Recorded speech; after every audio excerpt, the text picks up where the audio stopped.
Hello students, welcome back to Elite Tutors. चलिए, इस video में हम मेंडेलीव्स पीरियोडिक टेबल देखने वाले हैं। और इसके पहले हमने न्यूलैंड का ऑक्टेव कंप्लीट किया था और उसके पहले वाली वीडियो में डोबेल-एर्नस्ट का ट्रायड देखा था। तो चलिए हम देखेंगे मेंडेलीव्स पीरियोडिक टेबल, जिसको हम यहाँ से लेके टोटल यहाँ तक देखने वाले सिर्फ। और इसके जस्ट बाद वाले वीडियो में हम मेरिट्स ऑफ मेंडेलीव्स पीरियोडिक टेबल देखेंगे यहाँ तक। और उसके बाद वाली वीडियो में हम देखने वाले हैं डीमेरिट्स यहाँ तक, डीमेरिट्स में यहाँ तक। उसके बाद ये क्वेश्चंस के आंसर। तो चलिए शुरू करते हैं। तो देखिए कि the Russian scientist Dmitri Mendeleev developed the periodic table of elements during the period of 1869 to 1872 AD. तो ये हैं रशियन साइंटिस्ट जिनका नाम है मेंडेलीव, और इन्होंने एक टेबल दिया दुनिया को। और वो टेबल इन्होंने बनाया 1869 से 1872 के 3 साल के पीरियड में। और उस टेबल को इन्होंने किस बेस पे, एलिमेंट्स का जो टेबल था उसको किस बेस पे बनाया, वो सारी चीज़ हम यहाँ पे देखने वाले हैं। फिर आगे देखिए क्या लिखा है कि Mendeleev's periodic table is the most important step in the classification of elements. तो एलिमेंट्स का जो भी क्लासिफिकेशन आज की दुनिया में देखा जा रहा है मॉडर्न पीरियोडिक टेबल में, आज की दुनिया में जो साइंटिस्ट लोगों ने क्लासीफाई किया है वो ज़्यादा डिफरेंट नहीं है मेंडेलीव का। और ज़्यादा मेहनत जो टेबल में एलिमेंट्स को क्लासीफाई करने का कोई किया है तो वो मेंडेलीव ने किया है। तो मेंडेलीव का वो स्टेप सबसे ज़्यादा इंपॉर्टेंट था जहाँ पे उन्होंने क्लासिफिकेशन किया था एलिमेंट्स को। तो यहाँ पे लिखा है कि Mendeleev's periodic table is the most important step in the classification of elements. Mendeleev considered the fundamental property of elements, namely the atomic mass, as standard. तो देखिए मेंडेलीव ने क्या कंसिडर किया, मेन फंडामेंटल प्रॉपर्टी यानी important property, एकदम ज़रूरी property कोई भी एलिमेंट्स का, उनके तरफ से उन्होंने क्या कंसिडर किया था। तो उसका नाम हम अगर देखा जाए तो एटॉमिक मास है। मतलब एटॉमिक मास उनके लिए सबसे ज़्यादा इंपॉर्टेंट था। मेंडेलीव ने बोला कि एलिमेंट्स का जो भी फंडामेंटल प्रॉपर्टी है, जितने भी डिफरेंट एलिमेंट्स अपने अपने जो प्रॉपर्टीज़ अलग अलग बता रहे हैं, उनका मेन वजह है एटॉमिक मास। और एज स्टैंडर्ड, तो इसी को उन्होंने स्टैंडर्ड बनाया। मतलब मेन इन्होंने बेस जो बनाया वो एटॉमिक मास को बनाया। And arranged 63 elements known at that time in an ascending order of their atomic मास। और उन्होंने क्या किया, उनके पास जितने भी 63 एलिमेंट्स के नाम थे पता, उन्होंने कार्ड्स में लिख के क्या किया, उसको अरेंज किया एटॉमिक मास के हिसाब से। एटॉमिक मास के हिसाब से छोटे मास से लेके बड़े मास तक उन्होंने किया। देखिए इसका मतलब है कि उन्होंने कार्ड्स में एलिमेंट्स के नाम लिखे, एटॉमिक मास लिखे और लाइन से अरेंज करना चालू किया। तो यहाँ पे हमको सिर्फ इतना समझ में आया कि 1869 से 1872 के इस 3 साल के पीरियड में मेंडेलीव ने एक क्लासिफिकेशन का टेबल दिया एक एलिमेंट्स का, जिसमें उन्होंने क्लासिफाई किया था। और ये बहुत इंपॉर्टेंट स्टेप भी था। और इन्होंने जो सबसे इम्पोर्टेंट बात समझी थी वो थी एटॉमिक मास, जो प्रॉपर्टी बता सकता था एलिमेंट्स का। और उनके टाइम पे 63 एलिमेंट्स दुनिया में थे और बाकी के एलिमेंट्स डिस्कवर नहीं हुए थे। तो उन्होंने उन सभी एलिमेंट्स को एटॉमिक मास के इंक्रीजिंग ऑर्डर में रखा। जिसका एटॉमिक मास छोटा था उसको पहले रखा, जिसका एटॉमिक मास ज़्यादा था उसको बाद में रखा। और फिर देखिए आगे बढ़ने से पहले हमें कुछ चीज़ें समझना है, जैसे केमिकल प्रॉपर्टीज़ क्या है, फिजिकल प्रॉपर्टीज़ क्या है और मॉलिक्यूलर फार्मूला क्या है। तो एलिमेंट्स जो मेंडेलीव को पता थे 63 एलिमेंट्स, उसमें बहुत से एलिमेंट्स को मेंडेलीव ने क्या किया था, ऑक्सीजन के साथ और हाइड्रोजन के साथ रिएक्ट किया था। तो जो एलिमेंट ऑक्सीजन के साथ रिएक्ट करते थे उनको ऑक्साइड्स बोला जाता था। उनके कंपाउंड को, एलिमेंट और ऑक्सीजन को मिलके जो कंपाउंड बनता था उसको ऑक्साइड्स बोला जाता था। और जिस एलिमेंट्स को उन्होंने हाइड्रोजन के साथ रिएक्ट किया था और जो कंपाउंड बनता था उसको बोलते थे उस एलिमेंट का हाइड्राइड्स। और उन्होंने ऑक्सीजन और हाइड्रोजन ही क्यों चुना था, क्योंकि ये दो एलिमेंट्स ऐसे थे जो बहुत ज़्यादा रिएक्टिव थे और सभी एलिमेंट्स से ज़्यादातर ये रिएक्ट करते थे। इसके लिए इन्होंने टेस्ट करने के लिए, उनके केमिकल प्रॉपर्टी को समझने के लिए उन्होंने ऑक्सीजन और हाइड्रोजन के साथ सभी एलिमेंट्स को रिएक्ट करना चालू किया। तो उन्होंने ये देखने की कोशिश किया कि कौन सा एलिमेंट्स किस तरीके का रिएक्शन करता है ऑक्सीजन के साथ, किस तरीके का रिएक्शन करता है हाइड्रोजन के साथ। तो ये है केमिकल प्रॉपर्टीज़ जो उन्होंने स्टडी किया। उसके बाद फिजिकल प्रॉपर्टीज़ क्या है, देखिए कि किसी भी एलिमेंट्स का मेल्टिंग पॉइंट क्या है, कितने टेम्परेचर में वो मेल्ट होता है। किसी भी एलिमेंट्स का बॉइलिंग पॉइंट क्या है, कितने टेम्परेचर में वो बॉयल होता है। किसी भी एलिमेंट्स का डेंसिटी क्या है, कितना ज़्यादा वो डेंस है, क्या स्पेयर्स है, डेंस है, घना है या कम है, ये चीज़ें जो एटम्स होते हैं, एटम्स के बीच के जो गैप्स होते हैं वो ज़्यादा डेंसिटी उनका कम है या ज़्यादा है, ये भी उन्होंने फिजिकल प्रॉपर्टी देखना चालू किया। यहाँ तक कि उन्होंने हाइड्राइड जो बनते थे, जैसे किसी भी एलिमेंट को अगर उन्होंने ऑक्सीजन के साथ रिएक्ट किया है तो उसका जो ऑक्साइड बनता था, ऑक्सीजन के साथ रिएक्ट करेंगे तो ऑक्साइड बनता था, तो उसका मेल्टिंग पॉइंट क्या होता था। देखिए एलिमेंट का अलग मेल्टिंग पॉइंट कितना था और एलिमेंट को जब ऑक्सीजन के साथ रिएक्ट करने के बाद जो ऑक्साइड बनता था उसका मेल्टिंग पॉइंट क्या था, वो भी उन्होंने स्टडी किया।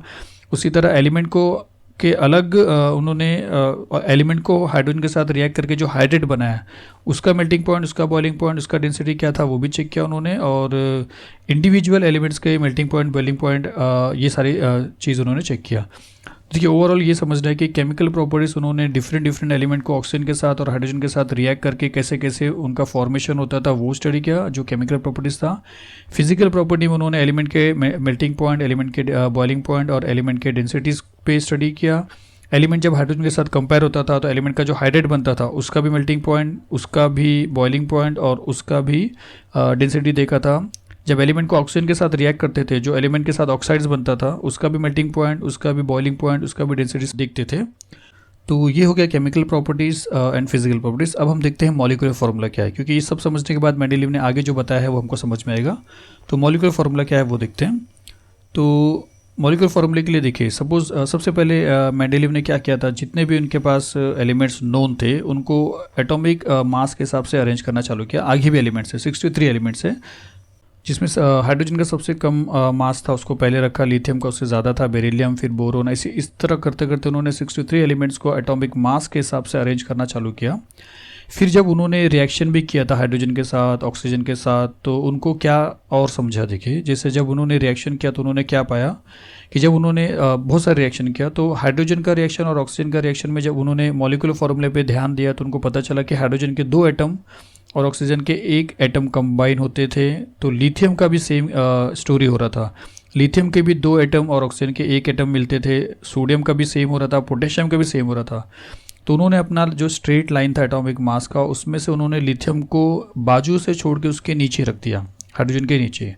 फिर लिथियम के जैसा ही प्रॉपर्टी सोडियम बिहेव कर रहा था, तो सोडियम को भी क्या किया उन्होंने, यहाँ से तोड़ के उसके हाइड्रोजन के नीचे लिथियम रखा, लिथियम के नीचे सोडियम रख दिया। उसी तरह आगे जब पोटेशियम को देखा तो पोटेशियम का भी नेचर सेम जैसा था, तो उसके नीचे उन्होंने पोटेशियम रख दिया और इस तरह उन्होंने एक ग्रुप बना दिया, जैसा आप यहाँ पे देख रहे हो ग्रुप 1 में, जिसके फॉर्मूले आप देखो क्या लिख रहा है, लिखा है कि R⁻²O, मतलब एलिमेंट्स के जो भी एलिमेंट्स है उसके 2 एटम रहेंगे और ऑक्सीजन के कितने एटम रहेंगे, 1 रहेंगे। तो इनका केमिकल प्रॉपर्टी मेंडेलीव को एक जैसा दिखने लगा। फिर उसी तरह जब उन्होंने और देखा तो बेरिलियम का ऑक्सीजन के साथ जब रिएक्शन किया तो 1 एटम बेरिलियम का होता था, 1 एटम ऑक्सीजन का होता था। तो जनरल फार्मूला R और O हो जाएगा, मतलब R जिसमें एलिमेंट रहेगा और O मतलब ऑक्सीजन।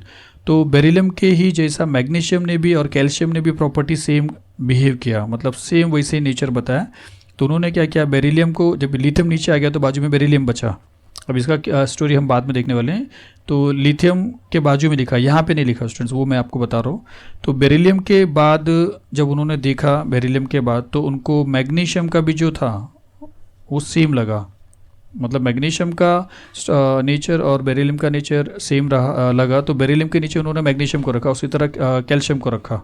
तो इस तरह करते करते उन्होंने सेकेंड ग्रुप बनाया। उसी तरह बोरोन, एल्यूमिनियम, थर्ड ग्रुप बनाया, फोर्थ बनाया, फिफ्थ बनाया, इस तरह करते करते उन्होंने टोटल 8 ग्रुप बनाया। और ये सब उनका जनरल मॉलिक्यूलर फार्मूला है। आज की कंडीशन में कैसा, ये जो उन्होंने ऊपर रखा है सुपरस्क्रिप्ट रखा है, आज के इसमें नीचे है सबस्क्रिप्ट हुआ है। तो ये हम देखने वाले हैं। बताने का ये मतलब है कि उन्होंने जब एटॉमिक मास के हिसाब से लाइन से सब एलिमेंट्स को रखना चालू किया तो उनको जब पता चला कि इसका नेचर और इसका नेचर सेम है और इसका नेचर और उसके बाद पोटेशियम नहीं है, तो 1, 2, 3 को उन्होंने नीचे रख दिया और पोटेशियम को भी नीचे रख दिया। फिर उन्होंने बेरिलियम के नेचर को, फिर मैग्नीशियम के नेचर को और उसके बाद कैल्शियम आगे है तो उसको उसके नीचे रख दिया और ऐसा करके उन्होंने ग्रुप बनाया। तो यहाँ पे सब के सब एलिमेंट एटॉमिक मास के इंक्रीजिंग ऑर्डर में है, क्योंकि मेंडेलीव का सबसे इंपॉर्टेंट बेस जो था वो एटॉमिक मास था। तो चलिए आपको आगे भी है देखेंगे। तो यहाँ पे अगर ये वाले रो का देखेंगे तो बोरोन का ऑक्सीजन के साथ रिएक्शन इस तरीके का है, इसके लिए यहाँ पे R2O3 है तो B2O3 है। देखिए हम नीचे लिख रहे हैं क्योंकि ये आज का सिस्टम है और मेंडेलीव ने ऊपर लिखा था, ये ऊपर फॉर्मूला दिया था। फिर एल्यूमिनियम का ऑक्साइड का इस तरीके से है। ये चीज़ तो हम देखने वाले ये क्या है आपको पता चल जाएगा। फिर उसी तरह देखिए कार्बन का और हाइड्रोजन का, यहाँ पे यहाँ के ग्रुप के एलिमेंट को उन्होंने हाइड्रोजन हाइड्रेट्स बना के, ऑक्सीजन ऑक्साइड्स बना के भी बताया था कि ऑक्सीजन के साथ सबका बिहेवियर देखिए, सबका जो नेचर है इस तरीके से कि एक एक एटम एलिमेंट के हैं और दो दो एटम ऑक्सीजन के हैं। इसके लिए यहाँ पे RO2 बन गया। और हाइड्रेट के साथ अगर उन्होंने देखा हाइड्रोजन के साथ जब रिएक्शन किया तो एक एक एलिमेंट के एक एक एटम है और हाइड्रोजन के चार चार एटम है। तो ऐसा ही यहाँ पे भी स्टडी उन्होंने किया और इसके बेस पे उन्होंने क्या किया, इस तरीके के कॉलम बनाए हैं। तो चलिए ये है मॉलिक्यूलर फार्मूला। तो हमने केमिकल फार्मूलास, केमिकल प्रॉपर्टीज़ देखा, फिजिकल प्रॉपर्टीज़ देखा, मॉलिक्यूलर फार्मूला देखा। तो देखिए ऑलरेडी हमने यहाँ तक पहले पढ़ लिया था। अब इसके बाद हमको कंटिन्यू करना था, जिसके लिए हमने केमिकल प्रॉपर्टीज़, फिजिकल प्रॉपर्टीज़ वो सब देखा। तो इसके बाद मेंडेलीव ने क्या बताया कि देन मतलब देखिए यहाँ पे लास्ट स्टेप क्या था कि 63 एलिमेंट जो उनको पता थे उन्होंने increasing order of atomic mass से रखा। तो लाइन से जब उन्होंने रखा तो उन्होंने लाइन से सब आगे आगे नहीं चला गया। मैंने आपको बताया कि जब मॉलिक्यूलर फार्मूले पे उन्होंने जोर दिया तो उन्होंने नीचे नीचे रखना चालू किया। तो यहाँ पे लिखा है कि then he transform this into periodic table. तब उन्होंने एक टेबल बनाया जिसमें कॉलम और रोज सब आने लगे in accordance with the physical and chemical properties of this element. तो उन्होंने फिजिकल प्रॉपर्टीज स्टडी किया, केमिकल प्रॉपर्टीज स्टडीज़ किया और उनके अकॉर्डिंग से उन्होंने क्या किया, अपने पूरे लाइन से जो रखा था उसको एक ट्रांसफॉर्म कर दिया, चेंज कर दिया एक टेबल बना के। फिर आगे लिखा है कि Mendeleev organise the periodic table on the basis of chemical and physical properties of the elements. तो फिर से उन्होंने ऑर्गेनाइज किया, अरेंज किया, इधर उधर बहुत सारी चीज़ें किया, लेकिन किसके बेस पे किया, वही चीज़ chemical and physical properties of the elements. These were the molecular formula of hydrides. तो ये जो केमिकल प्रॉपर्टीज जो आता था उसमें क्या क्या आता था, इसमें क्या आता था, मॉलिक्यूलर फार्मूला ऑफ हाइड्राइड्स आते थे, मॉलिक्यूलर फार्मूलास ऑफ ऑक्साइड्स आते थे एलिमेंट्स के, फिर एलिमेंट्स के मेल्टिंग पॉइंट, एलिमेंट्स के बॉइलिंग पॉइंट, एलिमेंट्स के डेंसिटीज ऑफ, देखिए फिर यहाँ पे लिखा है कि melting points, boiling points and densities of elements and their hydrates and oxides. मतलब हाइड्रेट्स के भी मेल्टिंग पॉइंट, हाइड्रेट्स के भी बॉइलिंग पॉइंट, हाइड्रेट्स के भी डेंसिटीज, ऑक्साइड्स के भी, मतलब मैंने आपको ऑलरेडी बताया था कि एक एक एलिमेंट के मेल्टिंग पॉइंट, बॉइलिंग पॉइंट और डेंसिटी क्या क्या होते थे। और एलिमेंट जब हाइड्रोजन के साथ कंबाइन करके कंपाउंड बनाता था तो उसके भी मेल्टिंग पॉइंट, उसके भी बॉइलिंग पॉइंट, उसके भी डेंसिटीज और उसी तरह ऑक्साइड्स के साथ भी वो स्टडी करते थे। तो ये सारी चीज़ों को देखकर ही उन्होंने टेबल अपना बनाया था। फिर आगे देखते हैं मेंडेलीव फाउंड। तो मेंडेलीव को क्या पता चला टेबल बनाने के बाद, found that the elements with similar physical and chemical properties repeat after definite interval. जब उन्होंने सपोज एक काम करें कि आप समझिए कि सब लाइन से रखा है उन्होंने, तो उनको पता चला कि यहाँ का एलिमेंट और यहाँ का एलिमेंट एक जैसा प्रॉपर्टी बता रहा है, फिर आगे भी एक जैसा प्रॉपर्टी बता रहा। तो ये यहाँ पे लिखा है कि Mendeleev found that the elements with similar physical and chemical properties repeat after definite interval. या आप अगर कॉलम में चलेंगे, जैसा अगर हमने यहाँ पे फर्स्ट में देखा था यहाँ पे, तो यहाँ पे अगर लिथियम के बाद अगर आप सोडियम की तरफ चलोगे तो इसका बिहेवियर, इसका प्रॉपर्टी, केमिकल और फिजिकल प्रॉपर्टी इसके जैसा मैच हो रहा है। उसी तरह इसके आगे पोटेशियम था, उसके जैसा मैच हो रहा था। मतलब डेफिनेट इंटरवल ऑफ टाइम, मतलब कुछ टाइम के बाद या कुछ एलिमेंट्स के बाद पहले वाले एलिमेंट्स की प्रॉपर्टी आगे वाले एलिमेंट्स में दिखाई दे रहे हैं, इसके प्रॉपर्टी उसके आगे वाले में दिखाई दे रहे हैं। यही चीज़ वहाँ पे वो मेंडेलीव हमको बता रहे हैं। तो वही चीज़ यहाँ पे लिखा है कि Mendeleev found that the elements with similar physical and chemical properties repeat होते हैं आफ्टर ए डेफिनेट इंटरवल। कुछ टाइम के बाद, कुछ एलिमेंट्स के बाद उनके पहले वाले जैसा उनका प्रॉपर्टी दिखाई देता है। तो on the basis of this finding, तो ये जो उन्होंने तलाश किया, Mendeleev stated the following periodic law. तो उन्होंने एक लॉ दुनिया को बताया और वो लॉ ये है कि प्रॉपर्टीज ऑफ एलिमेंट्स के जो भी प्रॉपर्टीज़ हैं आर पीरियोडिक फंक्शन। एक कुछ देर के बाद उनके जो फंक्शंस होते हैं, उनके जो प्रॉपर्टीज़ होते हैं वो सेम दिखते हैं और उसका जो क्रेडिट है या उसका जो स्टैंडर्ड है, उसका जो बेस है वो है एटॉमिक मास। मतलब उसकी जो वजह है वो है एटॉमिक मास। तो properties of elements are periodic function of their atomic mass. मतलब जितने भी प्रॉपर्टीज आप एलिमेंट्स के देख रहे हो वो पीरियोडिक है, मतलब कुछ देर के बाद वो रिपीट हो रहे हैं और उसकी जो वजह है वो है एटॉमिक मासेस। फिर उन्होंने अपने टेबल में वर्टिकल कॉलम बनाया, जिसको उन्होंने देखिए the vertical columns in the periodic table are called groups. Vertical column को उन्होंने ग्रुप्स बताया और while the horizontal rows are called periods. तो उनके टेबल के हॉरिजॉन्टल रोज जो हैं उनको हम पीरियड्स बोलेंगे। ये आपको याद रखना है, ये आपको फिल इन द ब्लैंक्स के लिए आ सकता है। और वर्टिकल कॉलम जो है उसको क्या बोलते हैं, ग्रुप्स बोलते हैं। चलिए इसके बाद देखते हैं कि the general formula, the general molecular formula फिर से एक बार, the general molecular formula of a compound shown as R2O, R2O3 etcetera in the upper part of the Mendeleev's period table are written as R2O, R2O3 etcetera in the present system. ये आपको मैंने बताया था कि Mendeleev ने इस तरीके से बताया था, लेकिन आज के सिस्टम में नीचे लिखा जाता है। आज के सिस्टम में सबस्क्रिप्ट बोला जाता है नीचे, और पहले सुपरस्क्रिप्ट के हिसाब से चलता था। तो चलिए मेंडलीव के बारे में थोड़ा सा यहाँ पे इंट्रोडक्शन देखते हैं। क्या लिखा है कि डिमिट्री मेंडलीव 1834 से 1907 उनका लाइफ स्पैन था। वॉज अ प्रोफेसर, वो एक प्रोफेसर थे in the Saint Petersburg university में।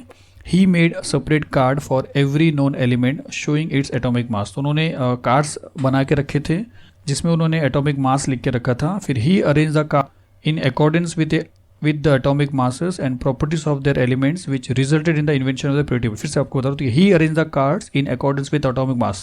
उन्होंने कार्ड को एटॉमिक मास के हिसाब से अरेंज किया and properties of the elements which resulted, और फिर जो उन्होंने प्रॉपर्टी उनको पता चला, उनको रिजल्ट मिला, वही एक इन्वेंशन था पीरियोडिक टेबल का। पीरियोडिक टेबल जो बनाया उन्होंने, बस वो एटॉमिक मास के हिसाब से जब उन्होंने अरेंज किया तब जाके उनको प्रॉपर्टीज़ में सिमिलरिटी दिखाई देने लगा और उन्होंने दुनिया को एक टेबल बना के दिया। तो चलिए थिंक अबाउट इट में जो लिखा है वो एक बार देखते हैं। क्या लिखा है कि there are some vacant places in the Mendeleev's periodic table. तो मेंडलीव ने कुछ जगह खाली रखे थे। ये बहुत ज़्यादा इंपॉर्टेंट है, जो दुनिया में मेंडलीव को काफ़ी बड़ा पोजीशन देता है। मेंडलीव को फादर ऑफ केमिस्ट्री बोला जाता है इनकी इस वजह से कि देखिए क्या लिखा है, there are some vacant places in the Mendeleev's periodic table. Mendeleev ने अपने पीरियोडिक टेबल में कुछ जगह खाली रखे थे।